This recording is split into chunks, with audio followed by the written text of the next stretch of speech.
up and down gang banging. They were committing armed robbery. They were just doing shit that I didn't like, man. And my dad knew about it too, so he kind of tried to protect me from it.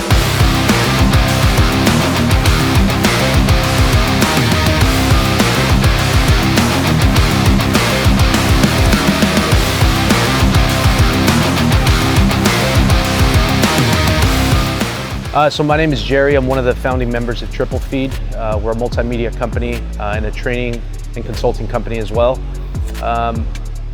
Prior to being an entrepreneur, I guess, I was in law enforcement active, 10 years with LAPD. Still currently law enforcement, but now in a reserve status. Prior to that, I did a little bit of contracting work overseas for a few companies. And I was also in the military for 4 years, from 2002 to 06. Pogue as fuck, but you know, still in the military. I grew up. I was born in the '80s, mid '80s, to two Mexican immigrants. They came to this country to better their life, man. My mom is from Jalisco, and my father is from Michoacan, but born and raised in Tijuana. So they met in what we call La Frontera, so like right on the border. They met when they were really young, and they came over to the States on work visas, and they worked their asses off. My early adolescent teen years were spent hanging out with not the most encourageable of people. So I grew up in an area where it was really gang infested, gang populated, predominantly Hispanic gangs. A lot of my cousins and nephews that were my age were all gang members, or drug dealers, or just really not in the right pathway that I wanted to follow. My mom passed away at a very young age. I was 12 when she passed away, so my dad kind of took on a lot of different roles that he, as a traditional Hispanic father, just wasn't used to, like the whole cooking, cleaning, you know, taking care of us, taking us to school, et cetera, et cetera. So he took on a larger role. It sounds machista, but it's just the way it is with Hispanics, man. And the other thing that happened with him is he became very overprotective. He lost his wife, and all he had was 2 other kids, because the other kids moved out already, my older siblings. So he had my little brother and myself to look over, and he was extremely overprotective. So anything that I did, any people that I hung out with, he would screen them, dude, like a fucking cop. Like he was on him. He wanted to know who was who, where I was going. If I wasn't back by a certain time, I'd get my ass whooped. I mean, I grew up the hard way, man. Hard knocks life, dude. I used to get my ass whooped by my pops. Some of the cousins that I was hanging out with, that I grew up with, or were hanging out with, not the greatest of people, man. You know, dealing drugs. They were up and down gang banging. They were committing armed robbery. They were just doing shit that I didn't like, man. And my dad knew about it too, so he kind of tried to protect me from it. And that's kind of where I made a really important choice in my life. I said, do I hang out with these cousins and do what they do, or do I listen to Pops and kind of have a better life for myself? And I kind of owed it to my little brother, because I kind of did have to help raise him, and I owed it to my mom to follow a better life. So I honestly, at a very, very early age, decided that I wanted to join law enforcement. And this is like at 13, 14, I said, that's what I'm gonna do. I'm gonna be a fucking cop. And that's what kind of led me into joining the military. Our generation, a lot of people think that we joined the military because of 9/11. For a lot of people it was that, but I didn't actually join because of that. I joined prior to 9/11. Now granted, I was pogue as fuck, dude. I was the ammunition chief. I was an ammo guy, ammo bubba for an infantry battalion, for 1st Battalion, 2nd Marines. So I ended up eventually migrating east to Camp Pendleton. I'm sorry, to Camp Lejeune. To Camp Lejeune, but I was, the best guys I ever served with were fucking infantry dudes. Best motherfuckers in the world, dude. But I knew that military wasn't my say all, do all, last final thing. That was just a stepping stone for me to get into law enforcement. You know, had I stayed home instead of joining the military, I would have ended up dead, in jail, selling drugs, joining a gang. I would have eventually migrated towards what my cousins and friends were doing. I think the fear of my dad's wrath and God was what kept me initially from not joining all that shit, because I used to get my ass whooped. And then once I became an adult, I'm like, fucking, my dad hits me, I don't give a shit, dude. Like, so joining the military really kept me out of that shit. Was fortunate enough to go overseas once. I went to Iraq, a little town called Hit. Went with 1st Battalion, 2nd Marines as their ammo chief. And all I did the whole time I was there, I went from fob to fob, resupplying all the different companies. That's all I did the whole time I was out there. We went from fob to fob, broke wire, went from fob to fob to resupply everyone, and came back fortunate enough with all my fingers, all my digits. I was blessed because we had some really good guys that never came back, and I was just blessed, dude. I was completely blessed that I came back. After that, I knew, like I said, I wanted to segue into law enforcement, but the hiring process was taking a little bit too long. So I knew there was an easy buck to be made overseas as a contractor. And at the time I got recruited from Camp Lejeune. They had recruiters there. There was an active like job fair, and they had a company by the name of, I want to say it was EOD Tech. They dealt in explosive ordnance disposal, so it was a bunch of EOD guys and gals. So all I was doing was disposing of ammunition. Even though I was an EOD, I learned really fast. The EOD cats that were there, they kind of took me under the wing, and they're like, okay, you're gonna be with me the whole time. I'm gonna show you how to set charges. I'm gonna show you how to measure it. It was like nerd shit, dude, like complete nerd shit. And I loved it. I absolutely loved it. And all we did was we burned ammo, and we disposed of fucking bombs and caches that were taken from Saddam and the Iraqi army at the time. In hindsight, that was a lot of cool fucking shit that we could have brought back stateside. But anyway, after that was done, I did that for about 7 months. Came back, cycled back this way, and applied for LAPD. And believe it or not, my process went a lot faster.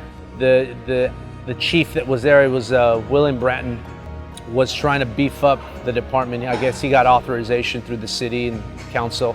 There was a mass exodus of people that were leaving, and the numbers were really down, and he wanted to beef up his numbers. I think the goal was like 10,000 officers, and they only had about 7,500.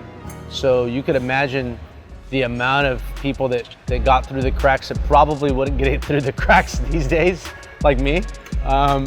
So I applied, and they kind of expedited me. I had a secret clearance at the time, but eventually, after 4 months of just testing and interviews and polygraph exams and background checks, I got a conditional letter, offer letter to join. So in 2007, May of 2007, that class, about a week before that class started, they called me up and they said, hey, we had a guy get dropped. Do you want to come in and take his spot for the May class? And I said, fuck yes. I had less than a week to prepare. And there I was at Elysian Park Academy, going through a mini boot camp again. And the 7.5 months, I want to say it was 7.5 months for the academy. After that was set and done, I got my probation time was in South Central. So I did time in, have you ever seen the movie Training Day? The very end where they're in that cul-de-sac, that's where I did my probation. So it's called the Southwest Division. I did my probation there for a year. Really crazy stuff. Shit that I only would see in movies type shit. Like legitimately. It was bad. It was really bad. I'm sure you're familiar with the area. And, at the time it was 2007, so there was a very big peak of violent crimes going on in South Central. From there, after I did my 1 year probation, I got recruited to join a specialized unit from one of my prior den sergeants. So he hand-selected me to go to this unit, and all we did was observation work citywide for a year and a half.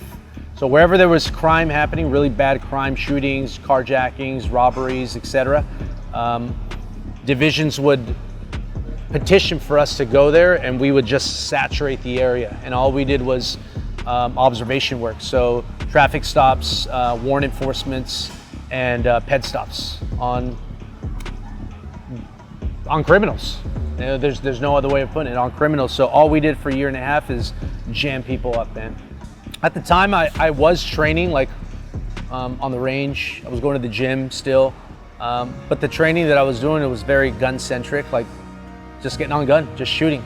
You know, it wasn't anything outside of being at the range when I talk about training. But once I started getting into the executive protection field, you start revamping the style of training you do. Because what's the likelihood of a cop getting into a shooting? It's very low, right? It's either going to be verbal, or it's going to be hands-on, or it's going to end up on the ground, right? It's rarely is it shooting. I'm not saying it doesn't happen. I'm not saying don't prep for it, but it just doesn't happen as often. So in executive protection, it's even higher of a likelihood that you're not going to get into a shooting. It's probably going to be more so, verbal de-escalation. So I went through a lot of different schools in order to be where I'm at now. And since then, my training has it's broadened, completely broadened. Down to even what I do now a lot of is I don't even come to the gym to necessarily lift weights anymore. I do it from time to time, but that's not my number one thing now. If I'm at the gym, I'm usually grappling with the boys, playing grab ass. Officially joined an actual gym, a jiu-jitsu gym, not even a year and a few months ago. So I'm very passionate about training. Be it on the range or medical or driving or here on the mats, I'm very passionate about it. And when I do things that I love, specifically training, be it on the mats or on the range, it brings that anxiety level a lot lower. You would think that, you get on the mats and you're about to, grapple with somebody, you're about to get choked out, or you have to perform a certain way on gun, especially in front of people. As an instructor, you would get nervous or anxious. It does the opposite to me. It actually, my heart rate goes down. I'm more cool and collective. I start thinking and processing information a lot better. When it comes to anything related to the firearms industry, any kind of training where I'm in front of people, I just love it, dude. It's very therapeutic for me. So it really has helped me mentally and physically too, because it forces me to eat better, to drink less, to sleep more. It kind of forces me to do all these things to be better for everyone else. One thing I've noticed is I've met a lot of people from different walks of life that grapple. Law enforcement, military, yeah, those are the people I usually deal with on a day-to-day because of what I do. But the guys on the mats, they're not just law enforcement and military. Most of them are just normal dudes, that from different walks of life. Normal gals that, do all sorts of different things that are not firearms or law enforcement related or military related. So again, everything that I do ultimately goes back to what I do for a living. Law enforcement, executive protection, and then training. I got introduced to two guys, really good friends of mine. Now I consider them family, and you know them, B-Dub and Luis. They're out of Vegas. They're the other founding members of Triple Feed, our company. Originally, Triple Feed was founded as a media company, a multimedia company for the 2A industry. So we would do photos and videos for gun companies, for tactical companies, swag companies, gear companies, et cetera, et cetera. We would get hired to do media for them. The one thing that brought the Triple Feed members together, the one thing, was training. We met during training. We met at an instructor course, and we just grew from there. And the vision of Triple Feed grew. So a little bit about Triple Feed. It's three guys. Like I said, it's myself, Brian, and Luis. You guys already know my background. You know where I come from. Luis, he is the media guru. This guy's a fucking genius behind the camera. He's a genius on the video side. Oh, there's Jesse going, no, he's not. Fuck, no, he's not. He's a genius behind the camera. He knows how to edit very well, both videos and photos. But not only that, motherfucker could shoot like really fucking good. This guy's fucking great on gun. Like I said, I met him during training. And I thought he was just a guy that knew how to shoot. I thought he was either military or law enforcement. No, guy came from a fucking civilian background. He just knows his guns, he knows his equipment, and he works in the executive protection field too. So he does a lot of EP work, but on the Vegas side. And then we got B-Dub. B-Dub is a soft guy in the Air Force, combat controller. I'm sure you know what combat controllers are.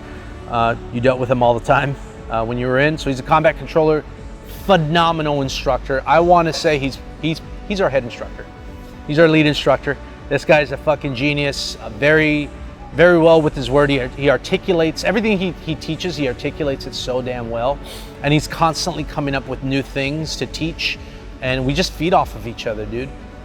Triple Feed comes from 3 different walks of life. You know, the law enforcement side, the military soft side, executive protection side, and one would think, and it does happen in this industry, you know, if you're soft or you're military, you keep to yourself. If you're law enforcement, you keep to yourself. Fuck everyone else. If you're civilian, you're just going, I don't know what the fuck. I'll go with the soft guys. I'll go with the military guys, law enforcement guys.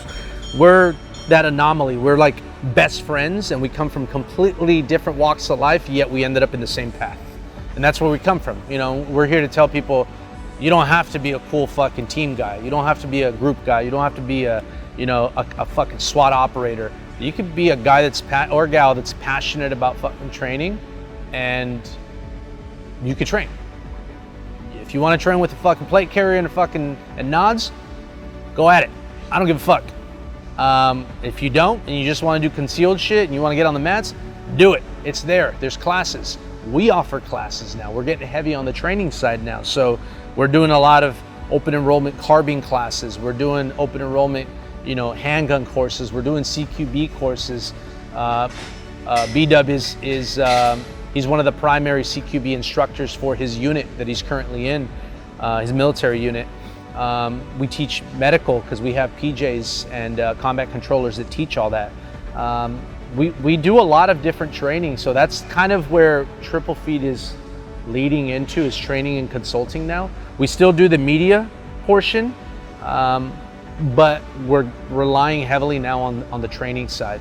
We don't train mat stuff. We don't do that. We have guys that are legitimate professors that teach that, that hold seminars. But we're heavy now on the firearms training, medical training, threat assessment type stuff. We do that as well. So that's what we're starting to get into now, and it's working out. And this is my shameless plug right now.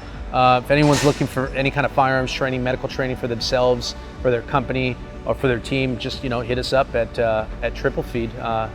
Website is www.triple-feed.com, and just hit us up, and we could help facilitate training. It doesn't matter where it's at. We do open enrollment courses all the time. We're going to be teaching at. Are you familiar with CRW, California Range Week? So we're going to be teaching 2 courses in November. One of them is going to be a handgun low light course, and another one is going to be we call it the broken carbine course. And basically, it's any malfunction that could possibly happen with your carbine, we're going to teach it.